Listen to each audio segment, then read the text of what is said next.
Seorang pelajar lelaki sebuah sekolah berasrama di Kampung Gajah mengaku bersalah di Mahkamah Majistret Parit atas 14 pertuduhan mencederakan dan meliwat seorang pelajar junior sekolahnya. Tertuduh berusia 16 tahun itu membuat pengakuan tersebut selepas kesemua pertuduhan dibacakan jurubahasa di hadapan Majistret Nurul Izzalina Rajai.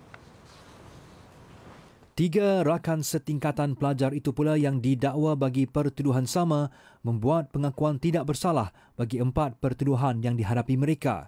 Mengikut pertuduhan, pelajar tingkatan 4 itu didakwa bagi 10 pertuduhan iaitu dengan sengaja melakukan persetubuhan luar tabi'i terhadap seorang pelajar lelaki berusia 14 tahun. Menurut pertuduhan pertama, keempat-empat tertuduh didakwa mencederakan dengan meliwat mangsa.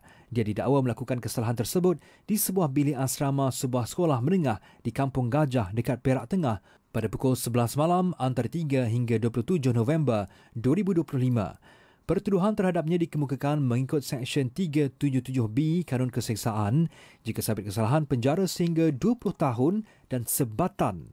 Pelajar terbabit turut didakwa bersama 3 rakan setingkatan melakukan kesalahan serupa ke atas mangsa di lokasi sama antara pukul 12 hingga 12.30 tengah malam pada 30 Oktober 2025 selain 1 dan 30 November 2025. Dalam prosiding sama, 4 remaja itu turut didakwa melakukan amang seksual fizikal terhadap mangsa di lokasi sama pada pukul 12.30 tengah malam 30 November 2025. Pertuduhan ke atas mereka dikemukakan mengikut Seksyen 14(a) Akta Kesalahan Seksual terhadap Kanak-kanak 2017, Akta 792.